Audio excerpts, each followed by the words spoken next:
1945년 8월 15일 일본의 식민 통치로부터 독립한 대한민국은 3년 뒤인 1948년 5월 10일 국민을 대표할 재헌 국회의원을 선출합니다. 이 선거를 통해 선출된 국회의원 198명이요. 2주 뒤인 5월 31일 오전 10시에 서울 세종로 중앙청에서 역사적인 재헌국회의 첫 회의를 시작하는데요.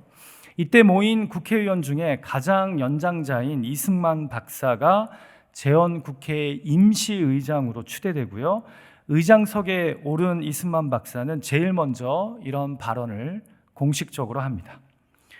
대한민국 독립민주국 제1차 회의를 여기서 열게 된 것을 우리가 하나님에게 감사해야 할 것입니다. 종교 사상 무엇을 가지고 있든지 누구나 오늘이 사람의 힘으로만 된 것이라고 자랑할 수 없을 것입니다. 그러므로 하나님에게 감사를 드리지 않을 수 없습니다. 그리고 나서 감리교 목사이자 재헌 국회의원이었던 이윤영 목사에게 기도를 부탁합니다. 모든 의원들이 기립한 상태에서 이윤영 목사는 이렇게 기도를 시작합니다. 이 우주와 만물을 창조하시고 인간의 역사를 섭리하시는 하나님이시여, 이 민족을 돌아보시고 이 땅에 축복하셔서 감사에 넘치는 오늘이 있게 하심을 주님께 저희들은 성심으로 감사하나이다. 오랜 세월 동안 이 민족의 고통과 호소를 들으시고 정의의 칼을 빼서 일제 폭력을 굽히시사 하나님은 이제 세계 만방의 양심을 움직이시고 또한 우리 민족의 염원을 들으심으로 이 기쁜 역사적 환희의 날을 이 시간에 우리에게 오게 하심은 하나님의 섭리가 세계 만방에 드러난 것으로 믿나이다. 놀랍게도 대한민국의 최초의 의회인 재헌국회는 조국의 빼앗긴 주권을 되찾은 광복이 역사를 주관하시는 하나님의 은혜이자 섭리 없음을 감사하는 기도로 시작된 겁니다. 오늘 우리는 고국 대한민국의 광복 77주년을 기념하는 주일로 보내고 있는데요. 저는 광복절 기념주일 하면 제일 먼저 떠오르는 단어가 자유입니다. 자유. 일찍이 미국의 독립을 호소하며 자유가 아니면 죽음을 달라고 했던 패트릭 헨리의 말처럼 우리 인간의 내면 깊은 곳에는요, 자유를 향한 본능적인 갈망이 있습니다. 그런데 여러분, 우리 인간이 왜 이렇게나 자유를 갈망하는 것일까요? 저는 우리를 창조하신 하나님이 자유의 하나님이시기에 그분의 형상으로 지음받은 우리 인간에게는 자유를 향한 본능적 갈망이 있다고 생각합니다. 그래서 성경의 하나님은 최초의 인간인 아담과 하와에게 자유의지를 주셨고 애굽의 압제 가운데 있던 이스라엘을 출애굽시키셔서 자유하게 하십니다. 또 성경의 하나님은 바벨론 포로 생활을 하던 이스라엘을 다시 예루살렘으로 귀환시키신 자유의 하나님이시요, 무엇보다 예수 그리스도의 십자가 사건으로 우리를 죄와 사망의 권세에서 해방시키신 분입니다. 그래서 사도 바울은 오늘 본문 1절에서 예수 그리스도가 이 땅에 오신 이유를 이렇게 묘사합니다. 같이 읽을까요? 시작. 그리스도께서 우리를 자유롭게 하려고 자유를 주셨으니 그러므로 굳건하게 서서 다시는 종의 멍에를 매지 말라. 예수님이 왜 이 땅에 오셔서 십자가를 지셨습니까? 우리에게 자유를 주시기 위해 그렇게 하셨답니다. 여러분, 우리가 예수 그리스도의 기쁜 소식, 곧 복음이 우리에게 주는 유익을 여러 가지로 설명할 수 있을 겁니다. 그런데 바울은 특별히 갈라디아서에서 복음의 정수를 자유라고 선언합니다. 예수 그리스도의 복음은 그 무엇보다 우리에게 자유를 주는 복음이라는 거죠. 그리고 사도 바울의 이 선언은요, 요한복음 8장 32절에서 예수님이 하신 말씀과 맥을 같이 합니다. 진리를 알지니 진리가 너희를 자유롭게 하리라. 여러분, 요한복음에서 진리는 하나님의 말씀을 의미하기도 하지만 궁극적으로는 예수님 당신을 의미합니다. 예수님이 내가 곧 길이요 진리요 생명이라고 하시지 않았습니까? 그러니까 예수 그리스도는 우리에게 자유를 주시는 분이라는 겁니다. 사랑하는 예배자 여러분, 어떻게 여러분은 예수님 믿고 나서 많이 자유해지셨습니까? 예, 이렇게 또 아멘이라고 하니까 참 감사하네요. 근데 안타까운 것이요, 기독교의 하나님이 자유의 하나님이요, 예수 그리스도는 우리에게 자유를 주시기 위해 이 땅에 오셨는데, 이 자유의 하나님을 믿고 이 자유케 하시는 예수 그리스도의 복음을 믿는다고 하는 사람들이 오히려 삶 속에서 자유가 없는 자처럼 살아갈 때가 많다는 겁니다. 마치 오늘 본문에 등장하는 갈라디아 교회의 일부 성도들처럼 말입니다. 그래서 기쁜 소식인 복음을 믿는다고 하는데 교회 안에서나 일상에서 별로 기쁘지가 않습니다. 자유하지 않습니다. 오히려 이것은 할 수 있고 이것은 하지 말아야 한다며 서로를 때때로 감시하고 평가하고 옥죄입니다. 참 자유가 주는 여유와 넉넉함, 감사와 기쁨이 없는 그리스도인들을 의외로 우리가 교회에서 보게 될 때가 많다는 겁니다. 그런데 이런 모든 것들이 사실은 십자가 복음이 우리에게 주는 삶에 역행하는 모습이라는 거죠. 자, 제가 오늘 여러분과 함께 고민할 질문은 이것입니다. 성경은 예수 그리스도의 십자가가 우리에게 어떤 자유를 준다고 갈라디아서에서 말씀합니까? 우리는 어떻게 십자가 복음이 주는 자유를 누리며 살아갈 수 있습니까? 기도하기는 오늘 이 말씀을 통해 우리를 다시 자유하게 하시고 기쁨을 회복시키시는 구원받은 자의 은혜가 넘치기를 주님의 이름으로 축복합니다. 자, 첫 번째로 오늘 본문이 우리에게 말씀하는 십자가가 주는 자유란 의롭다함을 얻기 위한 모든 노력과 인정으로부터의 자유입니다. 자, 같이 갈라디아서 5장 1절 말씀을 다시 한번 읽어볼까요? 시작. 그리스도께서 우리를 자유롭게 하려고 자유를 주셨으니 그러므로 굳건하게 서서 다시는 종의 멍에를 매지 말라. 자, 그러니까 바울이 이해하는 십자가는 우리를 자유롭게 하는 십자가인데 무엇으로부터 자유케 한답니까? 종의 멍에로부터 우리를 자유케 한답니다. 여러분, 자유라는 단어는요, 혼자서는 의미를 가질 수 없는 단어입니다. 자유는 항상 무엇으로부터의 자유를 의미하기 때문입니다. 예를 들어 압제로부터의 자유, 부모로부터의 자유, 돈으로부터의 자유 등 그 대상이 있어야 존재하는 것이 자유입니다. 본문에서도 마찬가지입니다. 무엇으로부터의 자유인지를 알아야 갈라디아서가 이야기하는 십자가 자유를 바르게 깨닫게 됩니다. 자, 그럼 도대체 이 본문에 등장하는 종의 멍에는 무엇을 의미할까요? 같이 다음 절인 2절 말씀을 읽어볼까요? 시작. 보라, 나 바울은 너희에게 말하노니 너희가 만일 할례를 받으면 그리스도께서 너희에게 아무 유익이 없으리라. 바로 다음 절을 보니까 이 종의 멍에란 바로 할례를 받아야 한다는 멍에를 의미합니다. 이게 도대체 무슨 말일까요? 여러분, 당시 초대교회 안에는요, 예수 그리스도의 십자가 대속만으로는 우리가 구원받을 수 없다는 이상한 가르침이 판을 치고 있었습니다. 무슨 가르침이었냐면 구원은 예수 그리스도의 대속의 복음을 믿고 여기에 더해서 구약의 율법도 지켜야 완성된다는 그런 이상한 가르침이었습니다. 한마디로 예수님이 십자가에서 나를 위해 행하신 일을 믿는 것 외에 우리가 이 구원을 위해 무엇인가 기여를 해야 한다는 거죠. 그래야 구원이 우리에게 온전히 주어진다는 겁니다. 자, 그래서 갈라디아서가 쓰여지기 직전에 이 초대교회 상황을 알려주는 사도행전 15장 1절에는 이런 말씀이 기록되어 있습니다. 어떤 사람이 유대로부터 내려와서 형제들을 가르치되 모세의 법대로 할례를 받지 아니하면 능히 구원을 받지 못하리라. 이해가 되시죠?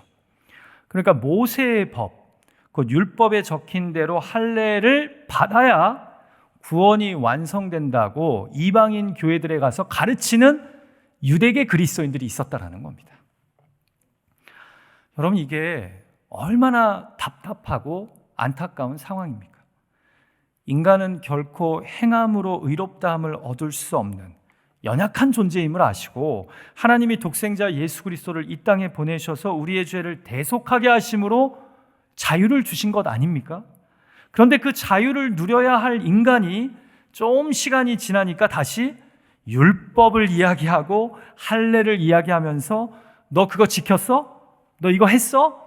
다 해야지 구원받을 수 있어 라고 이야기하는 겁니다. 그래서 본문 4절에서 바울이 율법에 다시 매여 십자가가 주는 자유를 잃어가는 갈라디아 교회 성도들에게 경고하면서 이렇게 강하게 도전합니다. 율법 안에서 의롭다함을 얻으려 하는 너희는 그리스도에게서 끊어지고 은혜에서 떨어진 자로다. 말이 세죠. 십자가가 너희에게 자유를 줬는데 너희가 다시 율법의 멍에 할례의 멍에를 짊어지니 그런 너희는 그리스도의 십자가 은혜에서 끊어지고 떨어진 자랍니다.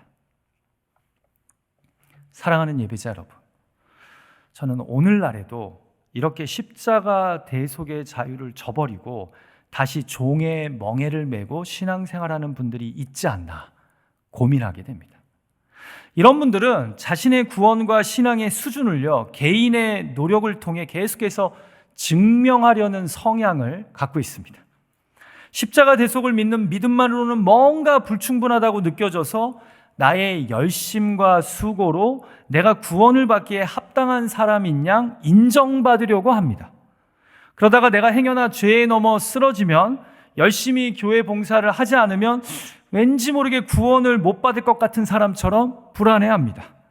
하나님이 우리 인간을 보시고 정말 소망이 없구나 해서 친히 인간의 몸을 입고 이 땅에 오셔서 십자가를 지신 건데 마치 내 의로운 삶으로 구원을 받은 것처럼 애를 씁니다. 또 그러면서 열심히 신앙생활하지 않는 사람들을 손가락질합니다. 그러면서 신앙생활에 십자가가 주는 겸손한 자유, 구원의 감격과 기쁨은 사라지고 어느덧 율법에 사로잡혀서 스스로에게 종의 멍에를 매는 겁니다. 하나님께 인정받고 사랑받기 위해 무엇인가를 내가 보여줘야 한다는, 사람들에게 인정받아야 된다는 강박증에 빠져서 은혜로 시작한 그리스도인의 삶을 육체로 다시 돌리려고 합니다. 여러분, 제가 목회를 하면서 보면요, 우리 한국 분들이요, 적지 않은 경우 부모의 과보 밑에서 자라다 보니까 특별히 자신의 존재 가치와 사랑을 부모의 인정을 통해 확인하려는 성향이 참 강합니다. 내가 성적을 잘 받아야 부모님이 날 사랑해 주실 것 같고, 내가 부모님을 기쁘게 해드려야 부모님이 날 자녀로서 인정해 준다는 의식을 갖고 살다 보니까요, 자유로운 듯한데 눈치를 참 많이 봅니다. 다른 사람들의 평가에 상당히 민감합니다. 그리고 이 관계 설정이 하나님과의 관계에도 그대로 영향을 미칩니다. 그래서 십자가 대속의 복음을 믿어 의롭다함을 입은 하나님의 자녀가 이미 되었음에도 하나님에게, 주변 사람들에게 인정을 받으려고 노력합니다. 마치 율법의 멍에를 메고 할례를 받으려는 사람들처럼 말입니다. 그래서 십자가 아래에서 자유해야 하는데, 구원에 감격해야 하는데 내가 기여한 게 아무것도 없거든요. 전적인 하나님의 사랑이거든요. 그런데 신앙생활에 기쁨이 없습니다. 감사가 없습니다. 오히려 가짜 복음에 현혹되어서 율법의 노예, 행함의 노예, 정죄와 판단의 노예가 되려고 합니다. 전에 군대에서 한 후임의 연애 상담을 했던 기억이 나는데요. 이 친구는 불신자예요. 근데 마침 그때 사귀던 여자친구가 신앙생활을 하는 자매였나 봅니다. 제가 전도사인 걸 아니까 어느 날 저에게 심각한 표정으로 좀 상담 좀 하고 싶다고, 저한테 그 후임이 제 방으로 찾아왔어요. 그리고 하는 말이, 고병장님, 교회 다니는 사람들은 왜 이렇게 못하는 게 많습니까? 또 왜 이렇게 판단을 잘합니까? 제가 잘은 몰라도 복음이라는 게 뭐 굿뉴스, 기쁜 소식 아닙니까? 그런데 왜 믿는다는 사람들이 다른 사람들 눈치는 그렇게나 많이 보고 스스로와 주변 사람들을 힘들게 하는지 이해가 안 됩니다. 그래서 저는 솔직히 별로 교회에 가고 싶은 마음이 안 듭니다. 이런 말인 거죠. 교회 다니는 사람들이 행복해 보이지 않는다는 거예요. 불신자이기 때문에 신앙을 잘 이해하지 못하는 부분도 있었지만 그 후임의 말에 전곡을 찌르는 부분이 분명히 있습니다. 우리를 구원하고 자유케 하는 복음을 믿는다는 사람들이 왜 이렇게 정죄를 잘하고 율법적이냐라는 겁니다. 여러분, 유진 피러슨의 메시지 성경은 본문 2절과 3절을 이렇게 의역해서 번역합니다. 같이 읽어볼까요? 시작. 나는 단호하게 말씀드립니다. 여러분 가운데 누군가가 할례를 받고 여타의 율법 체계에 굴복하는 순간 그리스도께서 애써 쟁취하신 자유라는 선물은 사라지고 맙니다. 거듭해서 경고합니다. 할례의 방식을 받아들이는 사람은 그리스도 안에서 이루어지는 자유로운 삶의 유익을 율법이라는 종의 삶의 의무로 바꾸는 자입니다. 사랑하는 예배자 여러분, 누가 정말 복음 안에서 성숙한 신앙인인지 아십니까? 본질에는 일치를, 비본질에는 자유를, 그 외 모든 것에는 사랑과 관용을 보여주는 분이 참으로 복음을 알고 복음의 삶에 참여하는 성숙한 신앙인입니다. 자, 그런데요, 율법이 왕노릇하고 전통과 형식에 매여 종노릇을 하는 신앙 공동체는요, 이런 특성을 가지고 있어요. 본질에는 타협을, 비본질에는 정죄를, 그 외의 모든 것에는 눈치를 보게 만듭니다. 그래서 그 공동체 안에 들어가면 실수하지 않으려고, 책 잡히지 않으려고 신경 써요. 주일 예배를 어떤 사정에 의해서 빠지게 되면 내가 하나님을 예배하는 공예배의 자리를 놓친 것에 아쉬워하기보다 내가 빠진 걸로 사람들이 얘기하고 다니면 어떡하지를 신경 써요. 그러면 그 공동체는 율법이 왕노릇하고 있는 공동체, 복음이 주는 자유를 잃어버리고 있는 공동체라는 거죠. 신앙의 연수는 늘어나는데 비본질적인 것에 대한 정죄와 판단이 같이 늘어갑니다. 신앙 연수와 함께. 이렇게 믿으면 안 돼, 저렇게 믿는 걸 보니 넌 아직 멀었어, 예수를 믿으려면 이렇게 믿어야 해 등등 말입니다. 그래서 신앙생활을 오래 하시고 믿음이 귀한 장로님, 권사님이라고 하는데 항상 경직되어 있고 판단하려고 하고 행함으로 자신과 타인의 신앙을 평가하려고 합니다. 일단 무엇보다 얼굴에 여유가 없어요. 자유와 기쁨이 없어요. 나 같은 죄인을 살리신 그 주님의 은혜에 감격하는 모습들이 희미해진다는 거죠.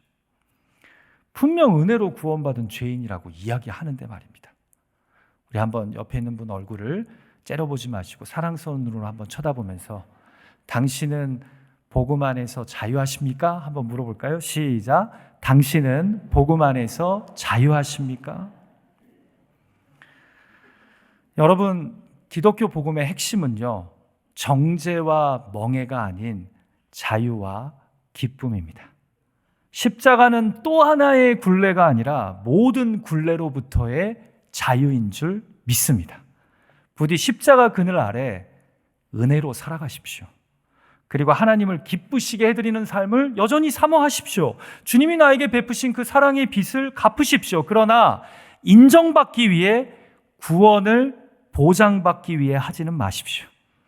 이미 구원은, 의롭다함은 예수 그리스도의 십자가로 완벽하게 once for all 우리에게 주어졌기 때문입니다. 이미 하나님이 우리를 너무나 사랑하셔서 독생자 예수 그리스도를 통해 우리의 죄와 연약함을 감당하게 하셨습니다. 여러분, 십자가면 충분합니다. 뭘 더 보여주시려고 힘주지 마십시오. 그냥 누리십시오. 그리고 서로를 은혜로 바라보십시오. 우리는 그 십자가 대속을 믿음으로, 노력이 아닌 은혜로, 인정받음이 아닌 사랑으로 살아가는 자들인 줄 믿습니다. 부디 십자가가 주는 자유를 누릴 줄 아는 복음의 자녀들이 되시기를 주님의 이름으로 축복합니다.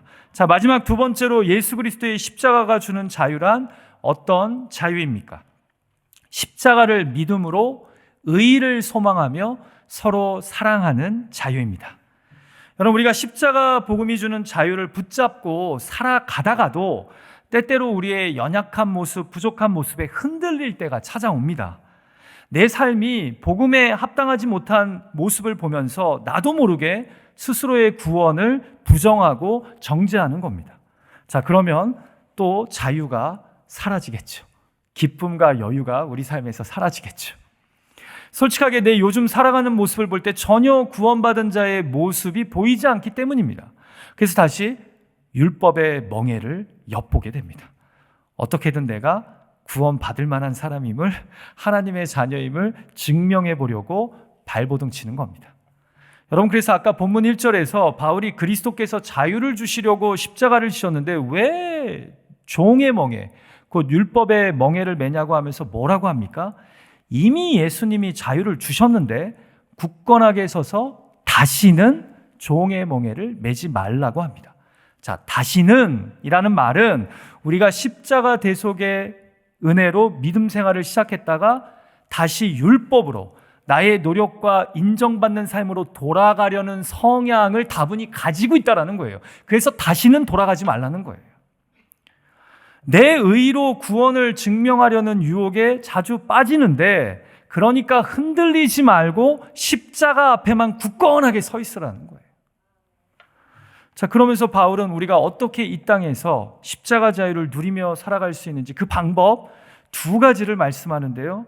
같이 오늘 본문 5절과 6절 말씀을 읽을까요? 제가 볼 때 오늘 본문에서 가장 중요한 부분인 것 같아요. 같이 읽죠. 시작. 우리가 성령으로 믿음을 따라 의의 소망을 기다리노니 그리스도 예수 안에서는 할례나 무할례나 효력이 없으되 사랑으로서 역사하는 믿음뿐이니라. 자, 첫 번째는 무엇입니까? 성령으로 믿음을 따라 의의 소망을 기다리랍니다. 자, 그리고 두 번째로는 사랑으로 역사하는, 나타나는, 드러나는 믿음을 가지고 살아가랍니다. 이것이 진정 자유한 삶이랍니다.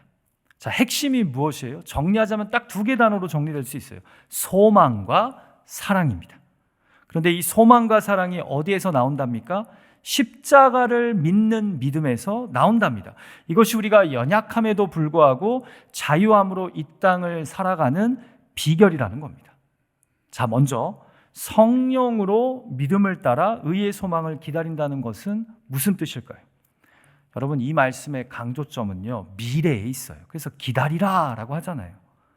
그러니까 여기서 의의 소망이란 하나님이 우리를 의로운 백성으로 완전히 변화시키실 그 날을 의미합니다.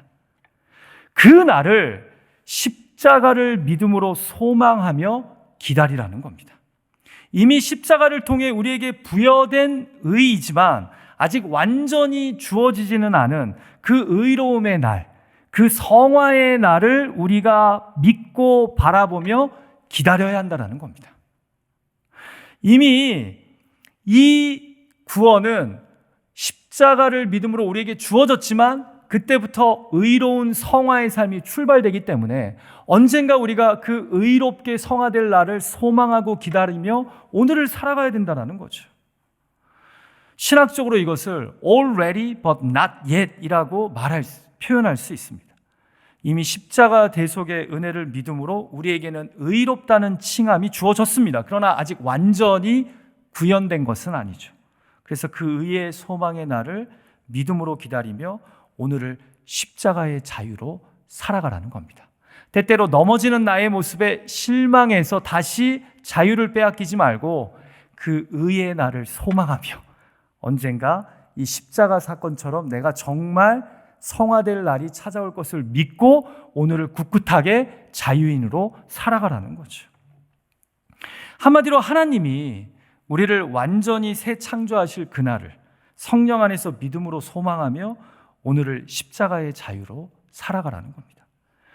자, 그런데 이렇게 십자가를 믿음으로 의의 소망을 기다리는데 우리를 도와주시는 분이 있답니다.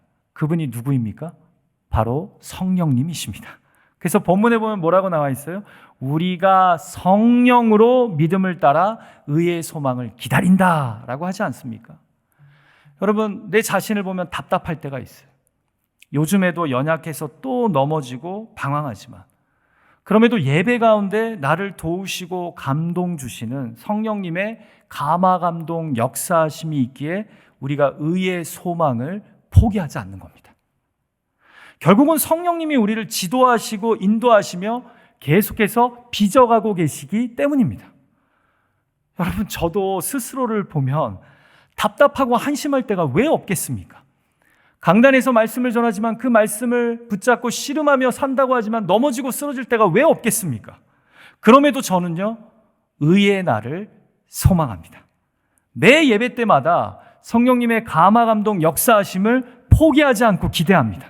그렇게 저를 십자가의 은혜처럼 포기하지 않고 조금씩 성화시켜 가시는 성령님을 바라본다라는 거죠. 그 믿음이, 소망이 저로 오늘을 자유한 하나님의 자녀로 살게 만든다는 겁니다. 비록 부족하지만 내가 언젠가 아름다운 모습으로 바뀌게 될 거야.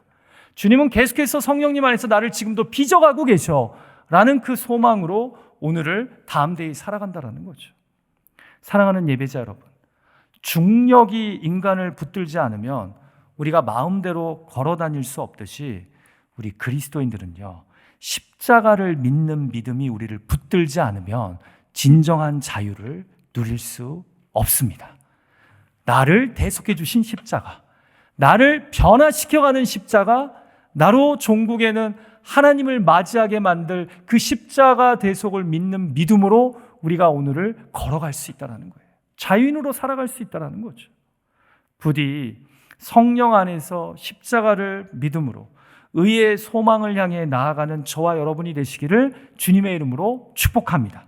자, 두 번째로는 사랑으로서 역사하는 믿음, 곧 서로 사랑하는 삶을 살아가라고 우리에게 부탁합니다. 이것이 우리에게 주어진 자유를 누리는 방법이랍니다. 다시 6절 말씀을 우리가 한번 읽어볼까요? 시작. 그리스도 예수 안에서는 할례나 무할례나 효력이 없으되 사랑으로서 역사하는 믿음뿐이니라.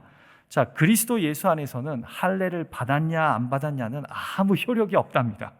오직 구원받은 자의 효력은 사랑으로서 역사하는 믿음으로 발휘된답니다. 이게 무슨 말일까요? 이게 좀 어렵게 이해되실 것 같아요. 근데 이걸 풀어서 말씀드리자면 이거예요. 복음으로 네가 시작했다가 쓸데없이 할례 받았냐 안 받았냐, 그 유대교의 절기는 지켰냐 안 지켰냐 등으로 시간 낭비하지 말고 오직 사랑으로 표현되는 믿음을 남기는 일에 신경을 써야 된다는 얘기예요. 그래서 여러분 6절에 이 사랑으로서 역사하는 믿음뿐이니라를 그대로 직역하면 대부분의 영어 성경이 이렇게 번역해요. Faith working through love. 그러니까 이 믿음이 뭐를 통해서 드러나는 거예요? love를 통해서. 이것을 좀 더 의역하면 이런 뜻이 돼요. Faith expressing itself through love. 그러니까 우리는 율법을 행함으로 구원받은 자들이 아니라 은혜의 약속을 믿음으로 구원받은 자들이니 그 믿음을 사랑을 통해 표현하며 사는 것이 이제 우리에게 남겨진 몫이라는 겁니다. 다르게 이야기하자면 십자가를 믿는 믿음이 사랑으로 서로에게 표현되고 발휘될 때 우리가 율법의 종이 아닌 진정한 자유인의 삶을 살아가게 된다는 겁니다. 여러분, 그래서 예수님이 마지막 고별 설교 때 제자들을 떠나시면서 뭐라고 부탁해요? 서로 사랑하라. 너희가 서로 사랑하면 이로써 세상 사람들이 너희가 내 제자인 줄 알리라. 사도 바울은 고린도전서 13장에서 뭐라고 얘기해요? 믿음, 소망, 사랑 이 세 가지는 항상 있을진데 그 중에 제일은 사랑이라. 결국 은혜로 구원받은 우리가 자유인으로서 이 땅에 남겨야 되는 건 뭐예요? 사랑이라는 거죠. 사랑. 사랑만이 영원히 남겨지게 되고 그 사랑을 통해 우리가 하나님의 십자가를 믿는 자들임이 드러나고 증명된다라는 겁니다. 여러분, 우리가 이것을 좀 이해할 필요가 있어요. 그건 뭐냐? 우리가 자유를 얻게 됐을 때 그 자유를 하나님이 기뻐하시는 것으로 사용하지 않으면요, 그 자유는 금세 다른 것의 노예가 되도록 우리를 유혹합니다. 이것을 좀 이렇게 한번 설명드리고 싶어요. 여러분, 에릭 프롬이 쓴 책 중에 자유로부터의 도피가 있죠. 여기서 저자는 왜 독일 전체주의 나치가 유럽에서 발현하게 되었는지 그 이유를 매우 흥미롭게 설명합니다. 인간은 그렇게나 자유를 갈망하고 쟁취하면서도 막상 자유가 자신에게 주어지면 그 자유로부터 도망치려고 하는 성향을 갖고 있다는 거예요. 그러니까 이런 자유로운 상황이 불안하니까 자기를 다시 강하게 구속시켜줄 어떤 새로운 존재를 찾게 되고 그 존재에게 복종하려는 심리가 인간에게 있다는 거죠. 그래서 근대 유럽의 시민들이 중세시대의 구속에서 자유를 쟁취했음에도 다시 스스로를 나치 전체주의의 노예로 종속시켰다는 거예요. 이것을 에릭 프롬이 좀 흥미롭게 말하는데 뭐라고 얘기하냐면 자유의 이중성이라고 이야기해요. 여러분, 이 말은요, 우리가 자유를 얻어도 그 자유를 내가 주체가 되어서 선하게 사용하지 않으면 나도 모르게 뭔가 더 강하게 나를 안정시켜 줄 수 있는 것에 노예가 되도록 스스로를 만든다는 거예요. 그래서 나도 모르게 다시 돈의 노예, 권력의 노예, 성공의 노예, 쾌락의 노예가 되게 나를 내버려 둔다는 거예요. 그래야지 내가 안정감을 느끼게 되니까. 그래서 지금 바울도 이야기하는 거예요. 이제 너희가 누리는 십자가 자유를 가지고 육체의 기회를 삼지 말고 내 믿음을 서로 사랑함으로 보이라는 겁니다. 그래야 다시는 죄의 노예, 율법의 노예가 되지 않는다라는 거죠. 그러니까 자유를 얻었다고 그냥 자유를 누리시면 안 돼요. 그 자유를 가지고 하나님이 기뻐하시는 것에 그것을 쓰게 될 때 우리가 진정한 복음의 자유인이 된다는 거죠. 그래서 13절에서 바울이 오늘 본문 끝난 뒤에 이렇게 이야기합니다. 같이 읽을까요? 시작. 형제들아, 너희가 자유를 위하여 부르심을 입었으나 그러나 그 자유로 육체의 기회를 삼지 말고 오직 사랑으로 서로 종노릇하라. 그게 자유를 바르게 누리고 만끽하는 길이라는 거예요. 저는 우리 토렌스 제일장로교회가 다른 건 몰라도 사랑을 남기는 교회다운 교회, 성도다운 성도들의 공동체가 되기를 주님의 이름으로 축복합니다. 죄송해요. 아무리 좋은 예배당, 큰 교육관을 가지고 있어도 그 공동체 안에 자유한 그리스도인들의 사랑이 풍성하지 않으면 그 교회는 건강한 교회라고 볼 수 없습니다. 압니다. 사랑한다는 거 쉽지 않죠. 근데 그리스도의 십자가 사랑, 나를 향하신 그 십자가 사랑을 생각하면 다시 사랑하고 용납하고 포용할 수 있는 용기를 얻게 돼요.